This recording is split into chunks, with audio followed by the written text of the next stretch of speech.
Olá, eu sou o Fabiano Pereira e essa é mais uma edição do programa Conexão TV USP, uma produção da TV USP Piracicaba ligada à Divisão de Comunicação da Escola Superior de Agricultura Luiz de Queiroz, unidade da USP, aqui na cidade de Piracicaba, interior do estado de São Paulo. E hoje eu tenho o prazer de receber aqui o meu colega, o jornalista Edson Rontani Júnior, que é presidente do Instituto Histórico e Geográfico de Piracicaba. Edson, obrigado por aceitar o nosso convite. Fabiano, muito obrigado. Eu que agradeço essa honra, de estar presente para falar um pouquinho sobre a nossa instituição diante do público, dessa outra instituição mais que centenária e tão querida de Piracicaba, que é a Exalc. Edson, fala um pouquinho para nós o que é um Instituto Histórico e como é que surgiu essa proposta. Os institutos históricos existem praticamente em todo o país, norte a sul, leste a oeste, e tem por objetivo resgatar, preservar e disseminar a história de cada município.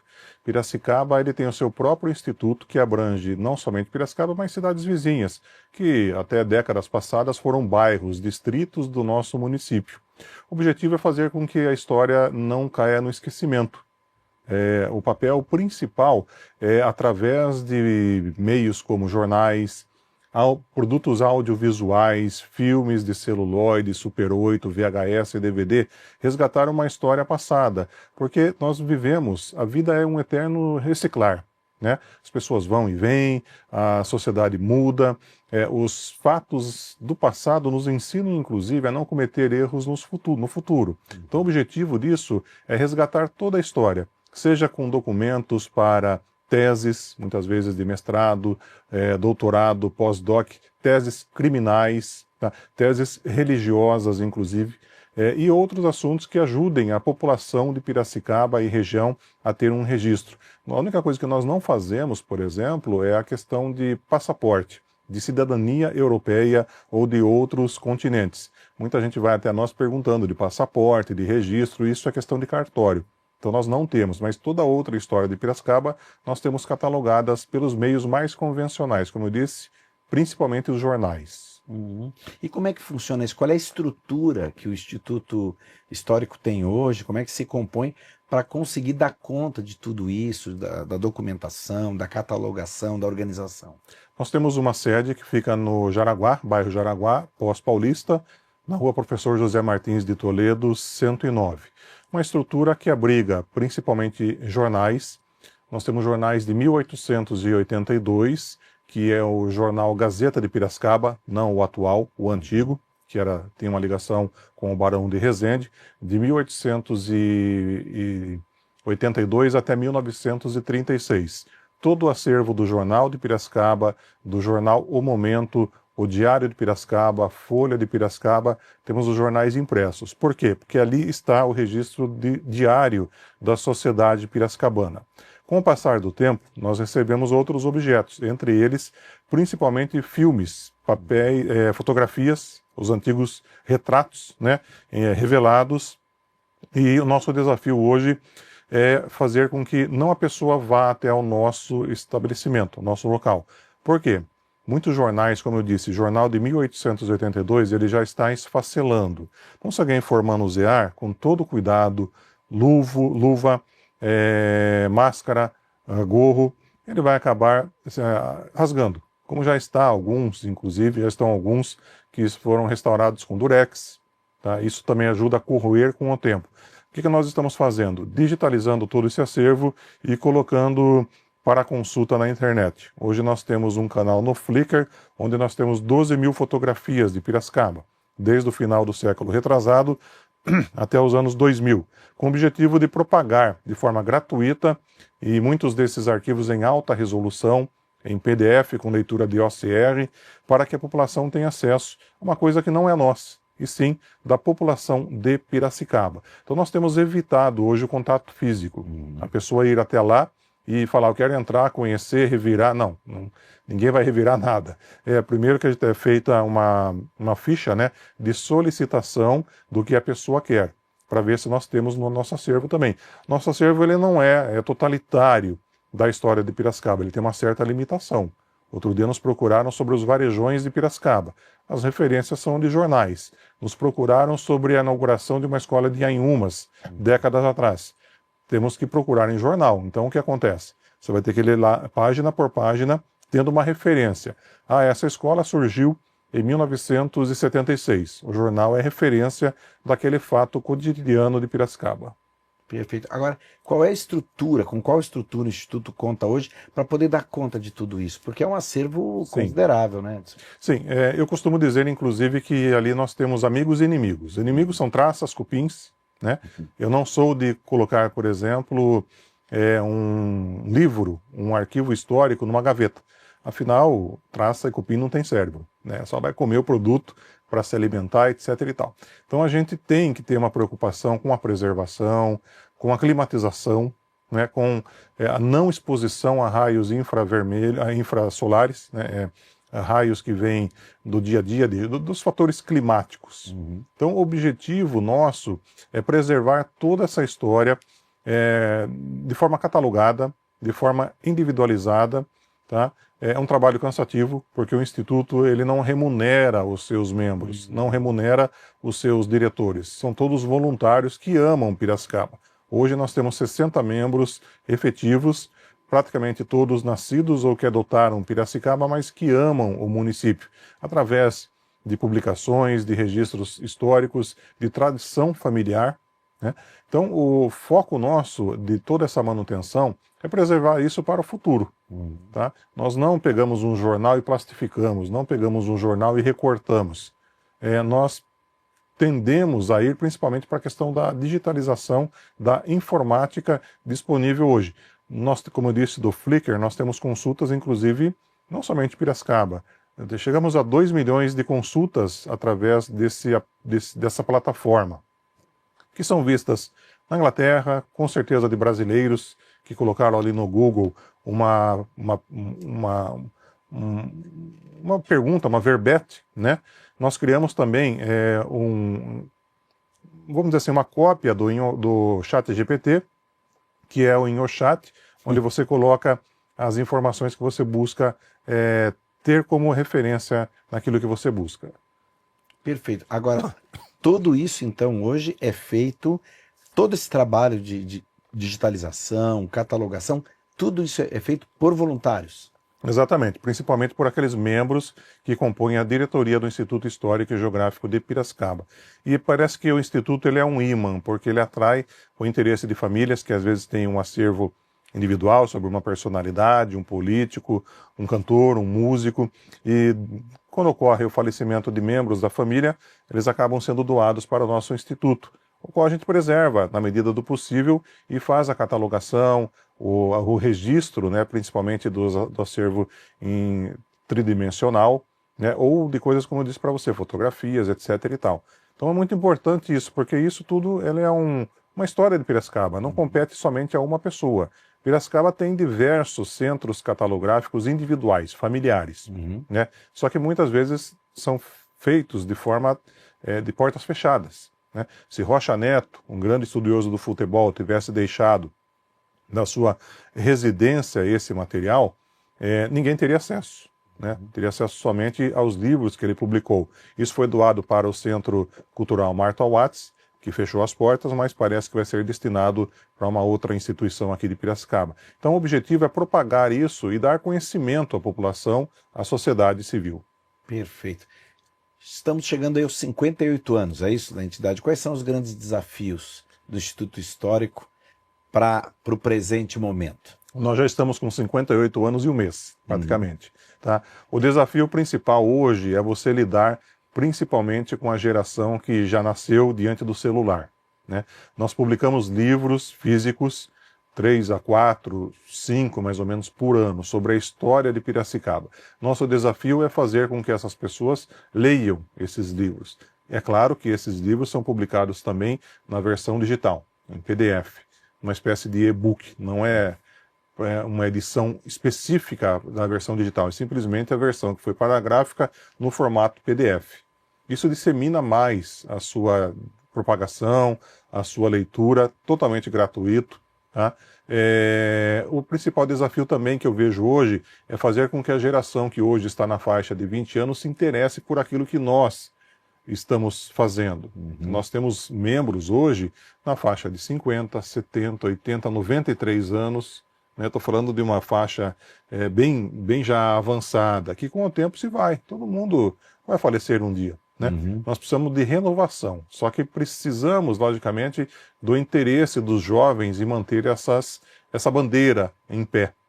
Só que o que acontece? O jovem de 16, 18 anos, ele não tem história ainda, não tem bagagem cultural, ele vai adquirir isso quando tiver com seus 40, 50 anos, vai relembrar de um fator passado, de uma música antiga, de um fato familiar que o traga uma certa memória afetiva, e com isso aí sim ele vai ter esse despertar do preservar a história do passado. Então esse é um desafio grande, principalmente na questão de leitura. Hoje você vê por aplicativos de redes sociais que a leitura é super rápida. Já me informei. Não é por aí, né? Se você pega uma página inteira de um jornal, Estadão, ou um livro inteiro, por exemplo, você vê que se aprofundou num abismo que você não conhecia, que você pensava que era uma superfície, mas ele tem um espaço muito longo até o seu fundo. E como é que funciona a questão do financiamento para manutenção disso, Edson? Nós temos duas frentes, uma parceria com a Prefeitura Municipal, através da Secretaria Municipal de Ação Cultural, que celebra um convênio anual para a publicação de livros e também para a otimização de preservação desse acervo. A outra fonte de renda é uma contribuição anual dos membros. Como eu disse, são 60 membros que ajudam, e com isso a gente tem outras atividades que não sejam para a publicação de livro. Temos o gasto, nós temos uma residência, temos uma casa cedida pelo Poder Municipal, onde nós temos conta de água, conta de luz, manutenção, enfim. Então a gente precisa dessa fonte de renda. Nós também aceitamos, obviamente, doações, não somente material histórico, mas também doações financeiras, porque se morre o Instituto, nós não temos onde deixar hoje um livro de 1840, um jornal de 1882, e isso de forma alguma poderia cair, por exemplo, numa caçamba de entulho, num projeto de reciclagem, porque ali está a história de Piracicaba. Eu comento muito, os jornais que nós temos lá, prateleiras e mais prateleiras, ele tem o seu bem material, mas ele tem um bem intangível, porque ali naqueles jornais, nas linhas, nas entrelinhas, estão vidas, estão falecimentos, estão tentativas de assassinato, ou assassinato como Almeida Júnior, que foi retratado nos jornais de Piracicaba. Nós temos ações políticas sociais que modificaram Piracicaba, né? Nós temos o resgate, por exemplo, do bonde da Exalc, a Avenida Pádua Dias, como que surgiu tudo isso, então está ali. O principal papel nosso é tentar preservar isso daí. Nós temos diretorias que se renovam a cada 2 anos. Né? Então, o principal objetivo nosso é fazer com que isso não caia no esquecimento. É papel velho, é jornal velho, joga no lixo. Não é bem por aí. A gente sabe que não é bem por aí realmente, né? Porque na hora da necessidade é onde vai estar a referência do que a sociedade fez, nesse acervo que nós temos. Agora, quais são as atividades, para além de todo esse trabalho de resgate, recuperação, catalogação, né, oferta para consulta pública, o Instituto também, volta e meia, faz algumas atividades, né? Fala um pouquinho disso. Nós fazemos ações voltadas, inclusive, para a população. Não é um círculo fechado, onde realizamos discussões somente para os nossos membros. Todos os eventos são abertos ao público e gratuitos. E é uma carga de conhecimento imensurável. Nós tivemos, esse ano, só para você ter noção, a questão da BOIS, uma discussão sobre a questão da BOIS. Tivemos uma questão sobre o poder político em Piracicaba no século XVIII. Tivemos uma cobertura sobre a educação em Piracicaba através da ótica da Gazeta de Piracicaba, aquele jornal de 1882. No mês de julho tivemos a questão da sociedade civil e a Revolução de 1932, 2 palestras.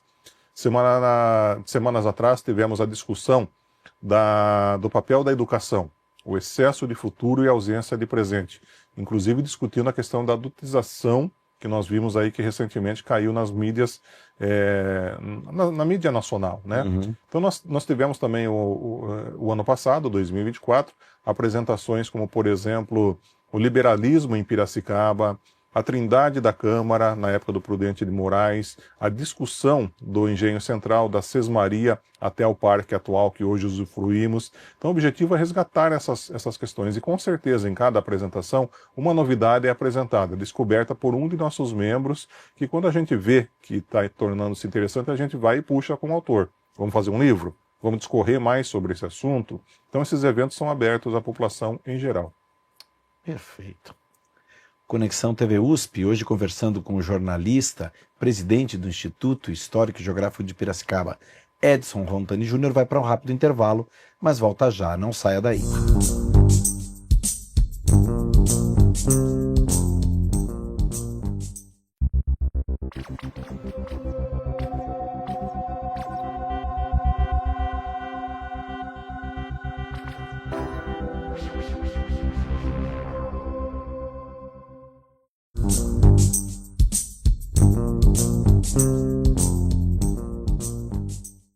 O Conexão TV USP está de volta e hoje eu tenho o prazer de receber o jornalista Edson Rontani Júnior, presidente do Instituto Histórico e Geográfico de Piracicaba, também autor, escritor. Eu gostaria agora de começar esse segundo bloco falando de algumas dessas obras que você citou, inclusive obras de sua autoria. Nós temos inclusive Cartas a Piracicaba, que foi, acredito, Edson, o último lançamento. Sim. Fala um pouquinho sobre essa obra, como surgiu a ideia de escrever sobre isso.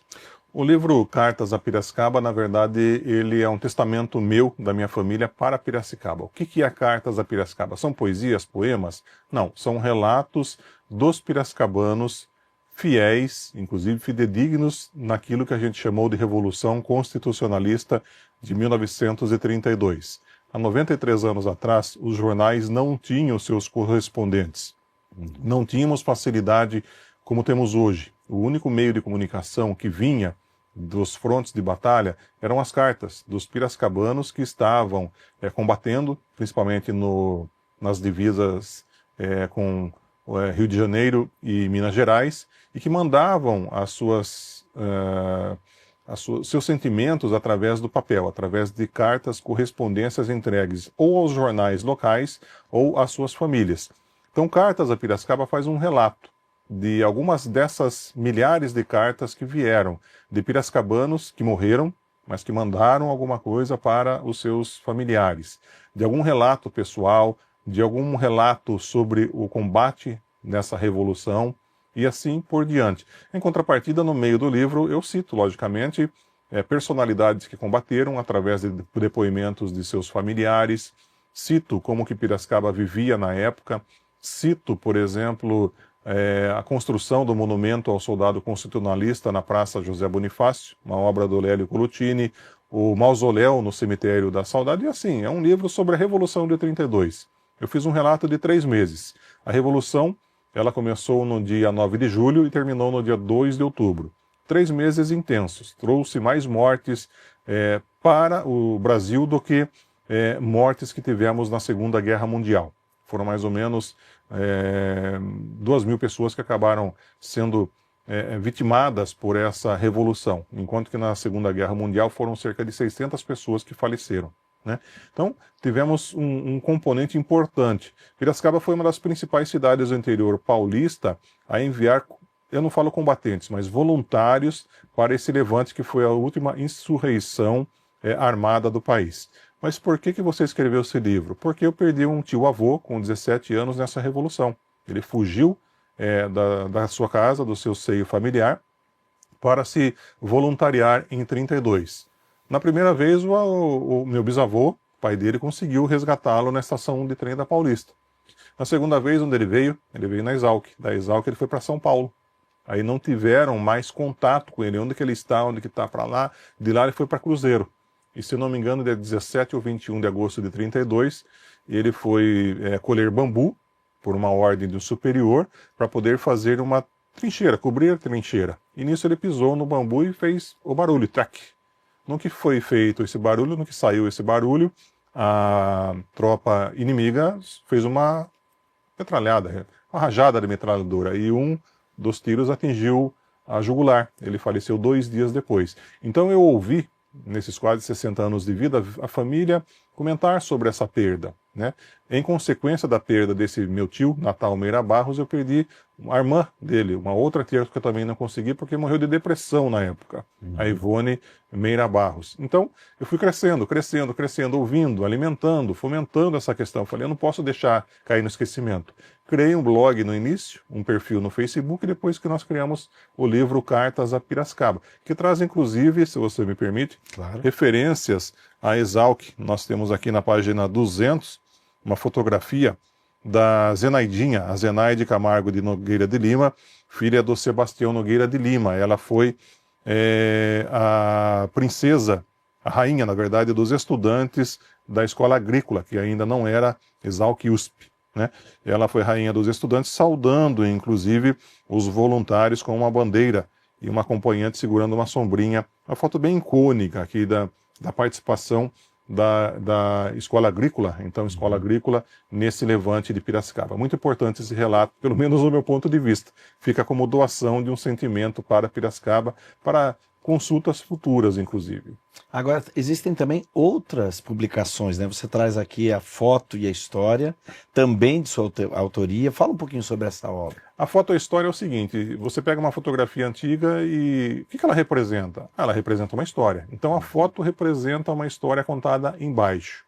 Por exemplo, Rudyard Kipling, eu pego uma fotografia, que é da Fundação Rotary International, e conto que Rudyard Kipling veio a Piracicaba. Ele que foi o Nobel da Paz nos anos, acho que 1912, se eu não me engano. Ele foi jornalista indiano com uma ascendência britânica, mas ele escreveu livros como O Homem que Queria Ser Rei e aquele que motivou, inclusive, o Livro da Selva, que motivou o Walt Disney a fazer aquele desenho sobre Mowgli, né? Que é muito dos anos 60. Então eu conto sobre ele, que ele veio para Piracicaba, ele escreveu um diário, só que no diário ele não faz nenhum relato de Piracicaba, porque ele pegou febre amarela. Ele foi, na época, inclusive, acolhido por um dos barões no palacete de Luiz de Queiroz, ali na Avenida Beira Rio, bem próximo à ponte que leva ao Engenho Central. Fatos curiosos, não falo do Comurba, não falo do nascimento de Piracicaba, mas fatos curiosos. Olha, você sabia, por exemplo, que na Praça Tibiriçá, que fica ali na Rua Félix José Caetano, foi um cemitério indígena, depois foi construído uma delegacia e depois foi construído o quartel-general da Revolução de 32 e hoje a Escola Moraes Barros. Fatos curiosos que acabam caindo no esquecimento, que para muita gente é uma descoberta. É como descobrir o ovo de Colombo, mas a história está ali. O objetivo é contar com pequenas palavras, com pequenos parágrafos, uma história, às vezes, desconhecida de Piracicaba. Agora, Edson, você citou que essas publicações elas estão disponíveis em papel, mas também no formato digital. Como é que funciona para quem tem interesse pelo assunto, gostaria de adquirir alguma dessas obras, ter acesso? Como é que funciona isso? Entra no nosso site, ihgp.org.br, tem lá uma solicitação, ou um ícone do WhatsApp. Só mandar uma mensagem lá, a pessoa pode retirar o livro. Nós não conseguimos enviar o livro para todo o Brasil, até porque é por causa da postagem, que tem um custo, etc. e tal, mas estando disponível ali na quantidade que nós temos, inclusive um acervo para doação, a pessoa pode solicitar e retirar em nossa sede.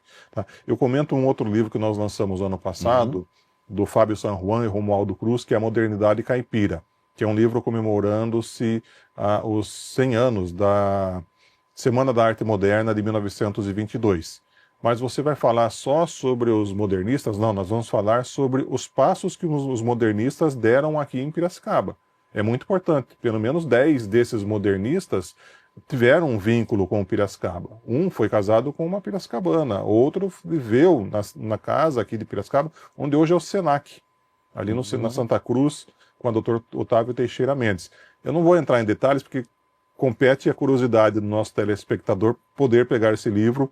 Eu tenho lá, inclusive, se eu não me engano, acho que 60 edições que estão disponíveis para doação. Eu acho que é muito importante isso, porque esses livros, essas descobertas dos autores levam a outros caminhos. Podem ser usados em teses, como eu disse, em TCC, em vários setores, né? Na área de arquitetura, na área de história, na área de civil, criminal, etc. e tal.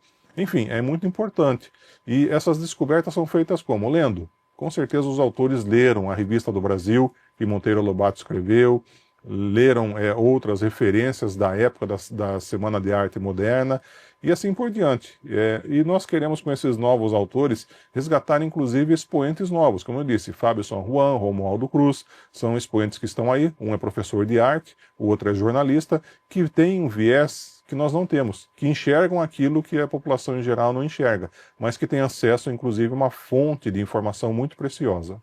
Perfeito. Você citou no primeiro bloco, eu gostaria só de reforçar, quais são os canais que o Instituto disponibiliza para que a população tenha acesso a tudo aquilo que é promovido, as atividades abertas ao público, também acesso ao acervo. Você falou do Flickr, falou do WhatsApp, do site. Fala um pouquinho para quem está nos assistindo, onde pode encontrar.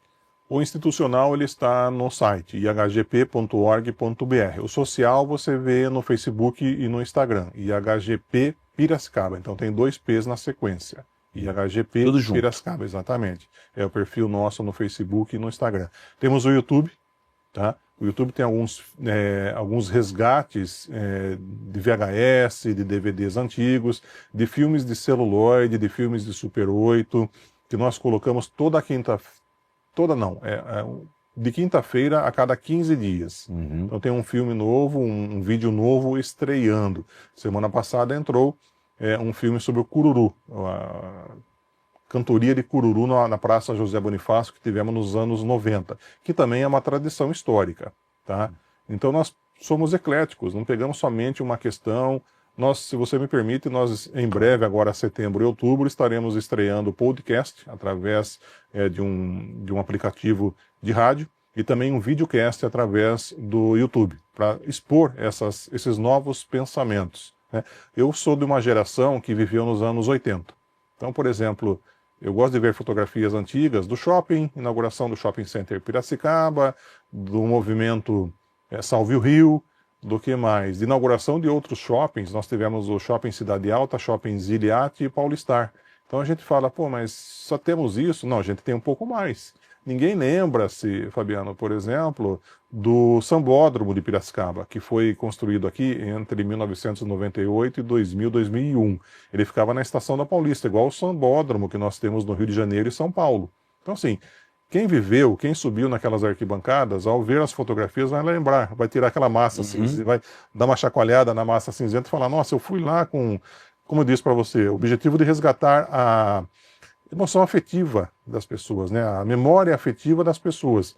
E quando a gente põe no Instagram uma fotografia antiga, a gente vê, nossa, eu lembro, eu comprei, eu fui aí com minha falecida mãe, minha primeira namorada eu encontrei nesse local. Então essas recordações são gostosas. É claro que é legal você pegar uma fotografia de Prudente de Moraes, mas nós não vivemos. É uma nostalgia diferente.